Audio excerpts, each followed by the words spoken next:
ஹாய்ப்பா, எல்லாம் எப்படி இருக்கிறீங்க? இன்றைக்கி அனிஷா சமையலறை ஒரு வருஷத்துக்கு அப்புறம் திருப்பி வீடியோக்கு வந்திருக்கிறேன். காரணம் எனக்கு கொஞ்சம் உடம்பு சரியில்லைப்பா. இன்னையிலேருந்து வீடியோ ரெகுலராக வரும்.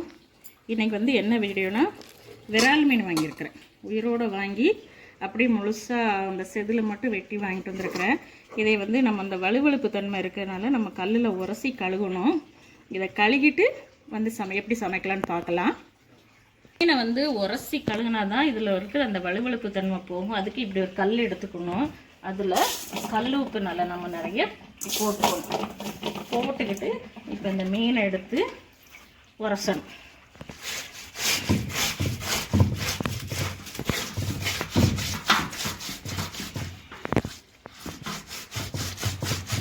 இந்த மீன் கையிலே பிடிக்க முடியாது, ஆனாலும் நம்ம பிடிச்சி இதை உரசணும்.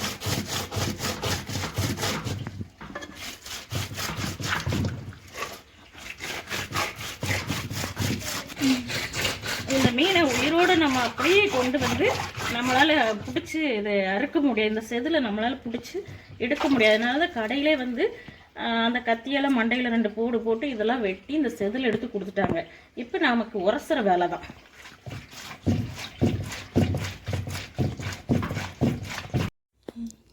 இப்போ மீனை நல்லா உரசி கழுவிட்டு வந்துட்டேன். தோல் இதை உரிக்கலாம். உரிச்சு தான் வந்துச்சு, பாதி வரல. சரி, அதோட சுரண்டி கழுவி எடுத்துகிட்டு வந்துட்டேன். மீனை பார்த்திங்களா, நல்லா பளிச்சுன்னு கழுவிட்டேன். நல்லா அந்த வளவளப்பு தன்மையெல்லாம் இல்லாமல் கழுவிட்டு வந்தாச்சு. சரி, இப்போ நம்ம குழம்பு வைக்கலாம். இப்போ வறுக்கிறதுக்கு ஒரு 6 பீஸ் மீன் மசாலா போட்டு வச்சுக்கலாம். என்னெல்லாம் போடுறேன்னு பாருங்கள். கொஞ்சம் இஞ்சி பூண்டு பேஸ்ட்டு, கொஞ்சம் சில்லி ஃப்ளேக்ஸ் மசாலா தான் போடுறேன், கொஞ்சம் மிளகாத்தூள்,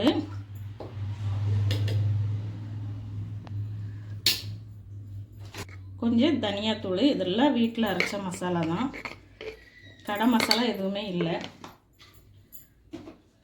கொஞ்சம் மஞ்சத்தூள், கொஞ்சம் மிளகு சீரகம், தேவையான அளவு உப்பு, கொஞ்சோண்டு தக்காளி பேஸ்ட்டு. இது வந்து இந்த புளிப்பு சுவைக்கு மட்டும்தான், கொஞ்சமாக. அடுத்து இந்த மசாலாவெல்லாம் உதிராமல் வர்றதுக்கு கொஞ்சம் அரிசி மாவு, அவ்வளோதான். இப்போ மசாலா போட்டு ஒரு பாத்திரத்தில் எடுத்து வச்சாச்சு. இது வந்து இந்த குழம்பு வைக்கிறதுக்குள்ள இந்த மண்டை, இந்த மீன் இதெல்லாம் வந்து சும்மா கொஞ்சம் தக்காளி பேஸ்ட்டு, கொஞ்சம் மஞ்சத்தூள், கொஞ்சமாக மிளகாத்தூள், உப்பு, கொஞ்சம் இஞ்சி பூண்டு பேஸ்ட்டு இதை போட்டு பெரட்டி வச்சிட்டோம்னா குழம்புல போட்டதுக்கப்புறம் இந்த மீன் நல்ல காரம், உப்பு, இந்த தக்காளி பேஸ்ட்டோட புளிப்பு எல்லாம் ஏறி மீன் குழம்பு ரொம்ப டேஸ்ட்டாக இருக்கும். அதுக்காக தான் இந்த மாதிரி பண்ணுறது. இப்போது இதெல்லாம் மூடி வச்சுட்டு நம்ம மசாலா ரெடி பண்ணலாம். ஓகே, நம்ம இப்போ குழம்புக்கு மசாலா கூட்டிக்கலாம். எப்போவுமே கூட்டி வச்சா செம்ம டேஸ்ட்டாக இருக்கும். மசாலா கூட்டிக்கலாம். அதுக்கு நான் என்னெல்லாம் யூஸ் பண்ணுறேன்னு பாருங்கள். மிளகாத்தூள்,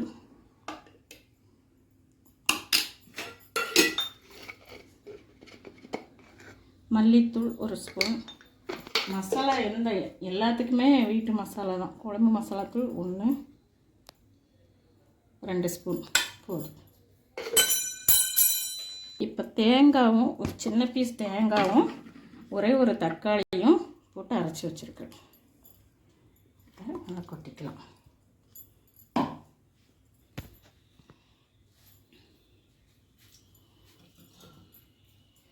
இந்த அளவுக்கு புளி ஊற வச்சுருக்கிறேன். கரைச்சி ஊற்றிக்கலாம்.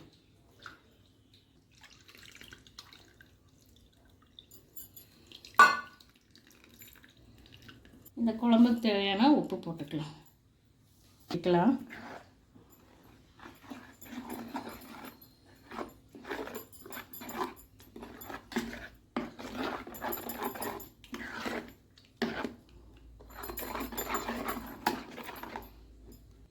இப்போ குழம்பு நம்ம தாளிச்சுக்கலாம். தாளிக்கிறதுக்கு 4 பச்சை மிளகா, கொஞ்சம் சின்ன வெங்காயம், கொஞ்சம் கருவேப்பிலை, கொஞ்சம் கொத்தமல்லி தழை. இந்த பச்சை மிளகா கொத்தமல்லி தழையை நாம் வந்து பச்சையாகவே அப்படி குழம்புல போட்டுடலாம். அப்புறம் இந்த குழம்பு கூட இன்னொன்றும் நம்ம போட போகிறோம். என்னன்னு சொல்கிறேன். கொஞ்சமாக ஆயில் போட்டுக்கலாம்.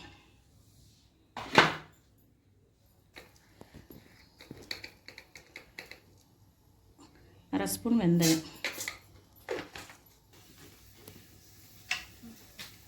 இப்போ சின்ன வெங்காயம் போட்டுக்கலாம்.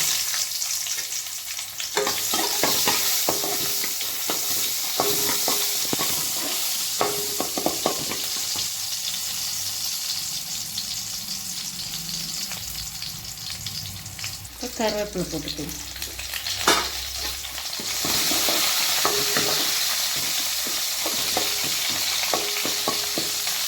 இப்போ நாம் ஒரே ஒரு தக்காளியை அரைச்சி பேஸ்ட் பண்ணி வச்சுருக்கோம். அதையும் இந்த எண்ணெயிலே போட்டுக்கலாம்.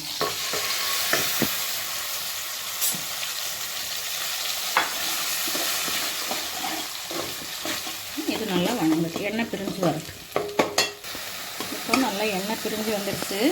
இப்போ நம்ம இந்த கூட்டி வச்சுருக்கிற மசாலாவை இதில் ஊற்றிக்கலாம். தேவையான தண்ணி ஊற்றிக்கலாம்.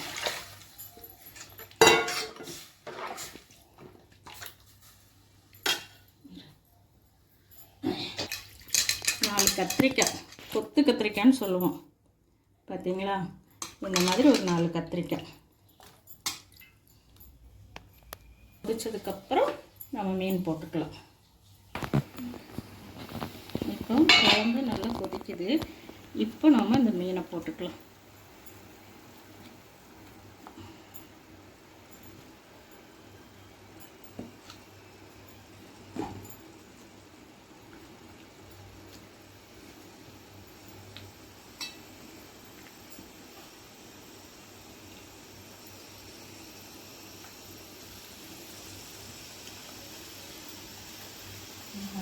அப்படியே எடுத்து கிளறி விட்டு அப்படியே மூடி போட்டுடலாம். 2 கொதி வந்தோன்னா ஆஃப் பண்ணிடலாம். இப்போ நம்ம குழம்பு ரெடி ஆயிடுச்சு. சூப்பராக சவச்சவனே நல்லா விரால் மீன் குழம்பு ரெடி ஆயிடுச்சு. இன்றைக்கி அவ்வளோதாப்பா வீடியோ. வாங்க எல்லோரும் சாப்பிட்லாம். விரால் மீன் குழம்புல சாப்பிட்லாம். வீடியோ பிடிச்சிருந்தா லைக் பண்ணுங்கள், ஷேர் பண்ணுங்கள், சப்ஸ்கிரைப் பண்ணுங்கள். தேங்க்யூ.